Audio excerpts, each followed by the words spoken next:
Բարև ձեզ սիրելիներ։ Մենք շարունակում ենք մեր Սուրբ Գրքի ուսումնասիրությունը ծննդոցից մինչև հայտնություն եւ այսօր մենք հասել ենք Հեսուի 5-րդ եւ 6-րդ գլուխները։ Այս գլուխներում Իսրայելի ժողովուրդը մտնում է խոստման երկիր եւ կանգնում իր առաջին մեծ փորձության առաջ՝ Երիքովի պարիսպների դիմաց։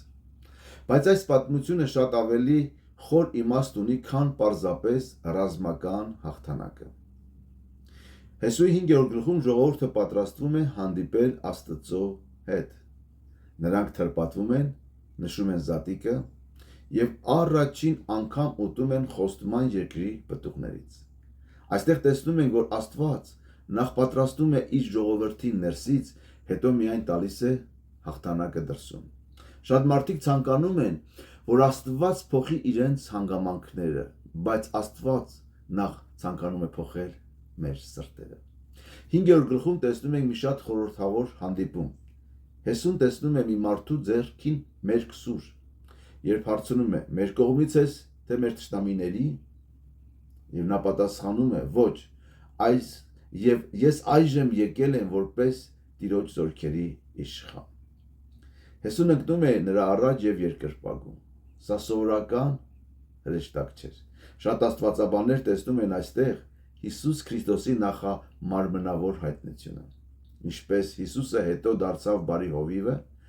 այստեղ նա կանգնած է որպես երկնային զորքերի գլխավոր հրամանատար, առաջնորդ։ Սա մեզ հիշեցնում է, որ մեր պատերազմը ի վերջո հոգևոր է, ինչպես Եփեսացիների 6-րդ գլխում է գրված։ Եվ մեր հաղթանակը գտնվում է ոչ թե մեր ուժի, այլ Քրիստոսի առաջնորդության մեջ։ 6-րդ գլխում տեսնում ենք Երիքովի անկումը։ Մարդկային տրամաբանությամբ Աստծո հրահանգը տարօրինակ էր։ Պետք էր պարզապես քայլել քաղաքի շուրջը եւ շեփորներ հնչեցնել։ Ոչ պաշարում, ոչ հարձակում, ոչ ռազմական հնարքներ։ Ինչու՞։ Որովհետեւ Աստված ուզում էր, որ բոլորը հասկանան, որ հաղթանակը գալիս է միայն ու միայն իրենից։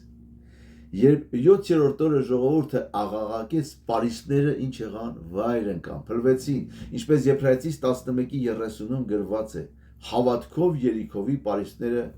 ընկան։ Ուշադրություն դարձրեք ոչ թե ուժով, ոչ թե զենքով, այլ հավատքով։ Մեր կյանքում էլ կան Երիքովներ, կան պատեր, որոնք անհնար է թվում հաղթահարել։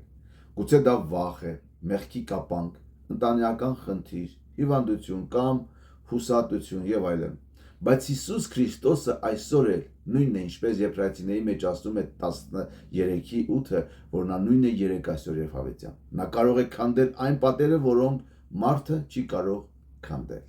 Զաքարիա 4:6 իմ սիրելի համարն ասում է. ոչ ուժով է, ոչ զորությամբ, այլ իմ հոգով, ասում է զորաստերը։ Այս գլուխներում մենք տեսնում ենք, որ Հիսուսը Տիրոջ զորքերի իշխանն է։ Նա է մեր հաղթանակի աղբյուրը, նա է, որ գնում է մեր առջևից, եւ երբ մենք վստահում ենք նրան, ամենաբարձր պարիսպները անգամ կարող են փլուզվել։ Ամեն։ Աղոթենք սիրելիներ։ Տեր Հիսուս, շնորհակալ ենք, որ դու մեր առաջնորդն ես եւ մեր հաղթանակը։ Երբ մեր առջև կանգնած են անհնար թվացող պարիսպներ Երիքովի, օգնիր մեզ վստահել քեզ։ Սովորեցրու մեզ քայլել հավատով, ոչ թե միայն տեսածով։ Եվ թող քո զորությունը գործի մեր կյանքում եւ քո փառքը միշտ երևա մեր կյանքում։ Ամեն։ Սիրելիներ, եթե այս ուսուցումները օրհնություն են ձեզ համար, կիսվեք ձեր ընկերներին, որտեղ սա միգուցե ինչ-որ մեկին պետք է։ Եվ մեկնաբանություններում կարող եք գրել, թե որտեղ տեսակ Հիսուսին տվյալ գրքում։ Աստծո կամքով կհանդիպենք հաջորդ գլուխներում։ Աստված օրհնի քեզ եւ քո ընտանիքը։ Ամեն։